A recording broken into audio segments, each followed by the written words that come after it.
Olá, boa noite. A Polícia Federal deflagrou a Operação Capital dos Marechais. A PF cumpriu mandados de busca e apreensão na casa do ex-prefeito de Marechal Deodoro, Cristiano Matheus, acusado de roubar milhões dos cofres públicos.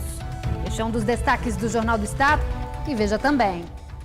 Acidente entre ônibus e 2 caminhões no Barro Duro deixa passageiros de coletivo feridos. Procon fiscaliza motéis em Maceió por conta do Dia dos Namorados. E o esquema de segurança e a mudança no trânsito para o clássico CSA-CRB, que ocorre neste sábado. O Jornal do Estado está no ar.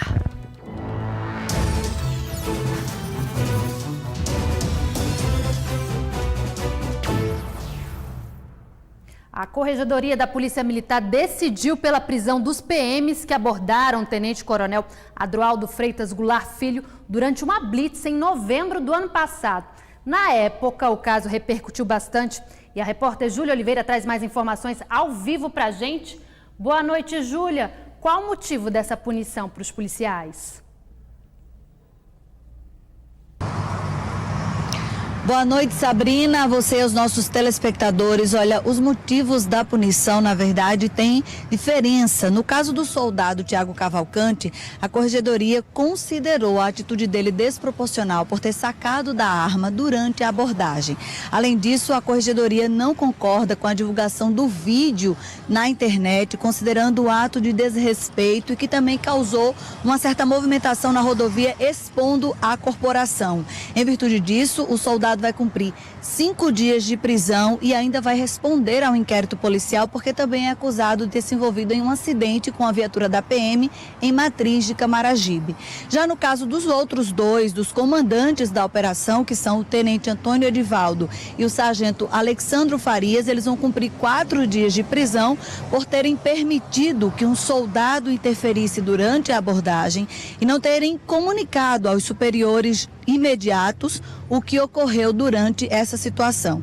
Só para relembrar, Sabrina, o coronel Goulart, ele vinha do município de Coruripe e ali no trevo do Gunga, próximo ao município de Roteiro, ele teria trocado de posição num carro oficial com a esposa. A esposa vinha dirigindo, ele vinha atrás, ele alegou que tinha passado mal e antes da abordagem ele teria trocado de posição com a esposa. Só que a Corregedoria disse que não há nisso nenhuma infração de trânsito, porque ele estava documentado e conseguiu comprovar todos os compromissos que ele tinha em Coruripe naquele dia, apesar de não estar fardado, e que esses compromissos seriam, portanto, sim, oficiais, e teria trocado apenas de posição porque tinha realmente passado mal. Ele conseguiu comprovar todos esses fatos aí, foi feito todo um levantamento. Em nota, a Associação dos Cabos e Soldados informou que tem acompanhado o caso e já disponibilizou o corpo jurídico para recorrer desta punição, alegando que os policiais estavam em serviço e aí cumprindo atividades de rotina. São esses, portanto, os motivos. E o Sabrina, a gente vai continuar acompanhando. Eu volto com você aí no estúdio. Júlia, muito obrigada pelas informações. Daqui a pouquinho eu volto com você. Operação Capital dos Marechais. A Polícia Federal cumpriu na manhã de hoje mandados de busca e apreensão na casa do ex-prefeito de Marechal Deodoro, Cristiano Matheus. Ele é investigado desde o ano passado e é suspeito de desviar milhões dos cofres públicos da cidade.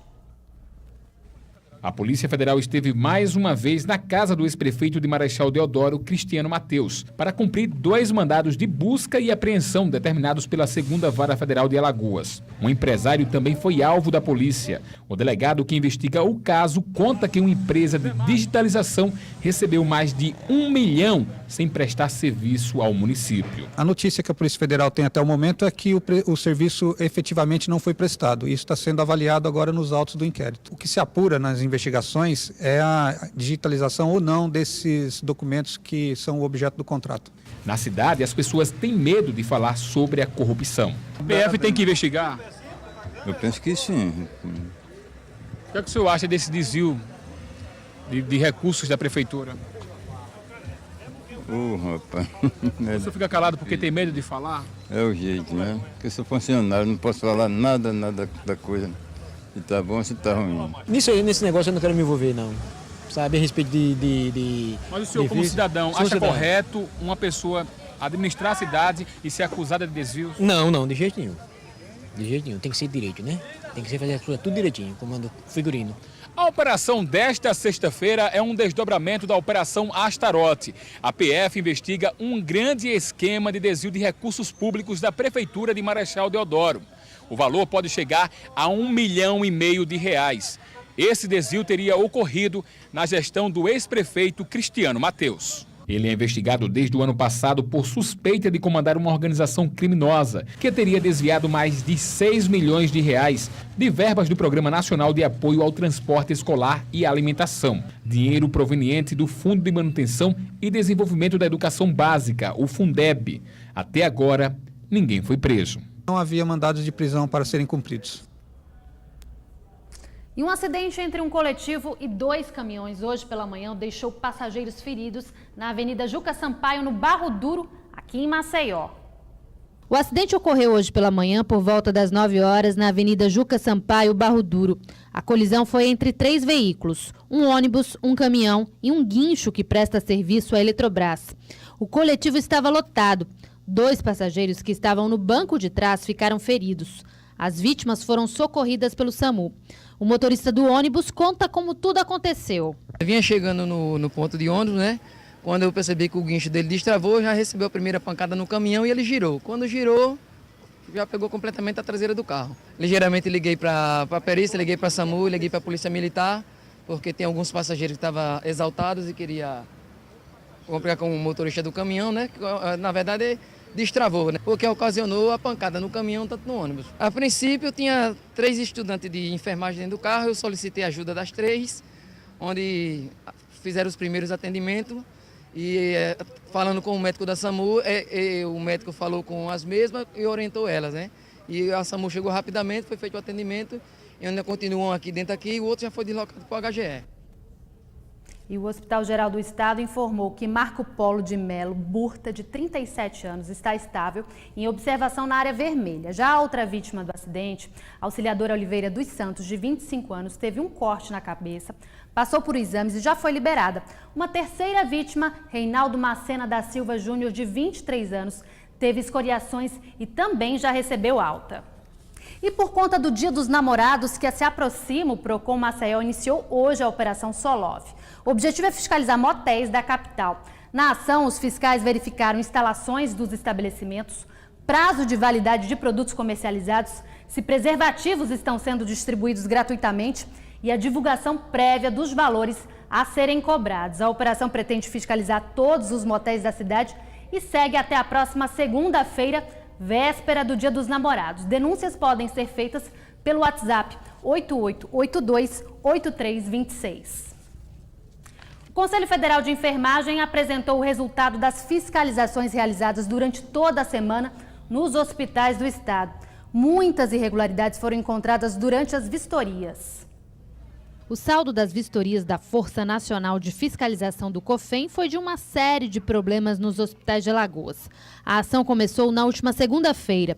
Entre as irregularidades estão medicamentos vencidos, ausência de roupas limpas e questões trabalhistas. Mas a mais grave é a falta de enfermeiros nas unidades. A superlotação no HGE nos chamou muito a atenção, até inclusive identificamos 2 pacientes no mesmo leito, né, vários pacientes em macas, e isso dificultando o atendimento dos profissionais de enfermagem, colocando em risco, porque não tem condições de prestar uma assistência segura para a população dessa maneira. De acordo com a fiscalização, o quadro mais problemático está em Maceió, e o HGE é a unidade com mais problemas.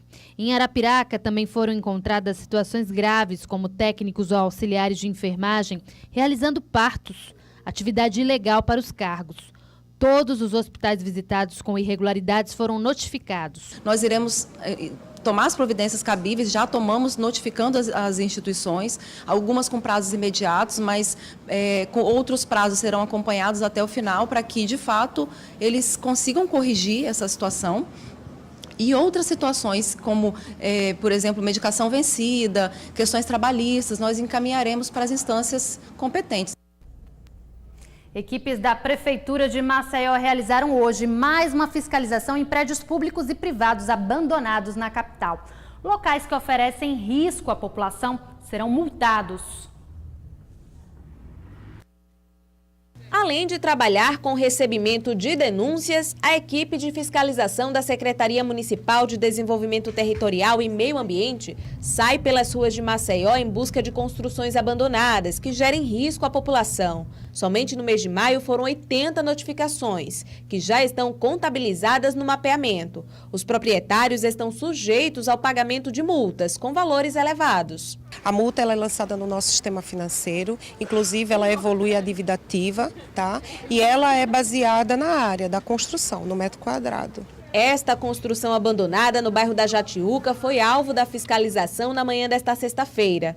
O tempo danificou a construção abandonada. O esqueleto incomoda os moradores do entorno. Que é um criador de mosquito, de vândalos. Para tentar minimizar os problemas com a construção abandonada, os moradores se uniram para financiar a construção do muro. Era todo aberto, nós nos reunimos, construímos muro, colocamos portões. Apesar da fiscalização, em muitos casos, a SEDET encontra problemas para localizar o proprietário e seguir com os trâmites das notificações. Porque na maioria das vezes o nosso cadastro imobiliário, o endereço do imóvel é o mesmo de correspondência, é o mesmo do domicílio fiscal e aí a gente precisa fazer o chamamento via diário oficial. Pela cidade é possível localizar facilmente outros imóveis abandonados. Para tentar evitar a ação de vândalos, a entrada desse prédio foi fechada com tijolos, mas toda a estrutura segue exposta à ação do tempo, sem nenhum cuidado. O prédio onde funcionava o Tribunal de Contas da União é um dos que mais preocupa. Na última inspeção, os fiscais constataram que parte desse esqueleto que se formou desmorona a cada dia. A estrutura está completamente comprometida, tomada pela ferrugem. Partes da estrutura estão assim, penduradas. Os danos gerados com a queda de uma barra de ferro dessas podem ser gravíssimos, até causando mortes, caso pessoas que passem pela calçada sejam atingidas. A água da chuva jorra pela estrutura enferrujada. A SEDET explica que não há diferenciação quanto às notificações de uma construção ou prédio abandonado privado ou público, mas os prazos para a resolução dos problemas são diferentes. O município não pode simplesmente de uma hora para outra chegar aqui com uma equipe de demolição e demolir. Isso é uma propriedade privada. Tem todo um rito processual que precisa ser, vamos dizer, respeitado. É um procedimento administrativo, depois entra com a procuradoria e numa instância judicial. E aí só a justiça é que pode determinar que a gente tome determinadas posturas. Resta saber até quando um prédio como este, onde funcionava o TCU, vai ficar sem solução, sendo um risco eminente à população. Um perigo mesmo. No próximo bloco, o esquema de segurança e a mudança no trânsito para o clássico CSA-CRB que ocorre neste sábado pela Série B do Brasileiro. E veja também, campanha de vacinação contra o influenza termina na próxima sexta em Alagoas. 3 pessoas já morreram no estado este ano por conta da doença. Volto já.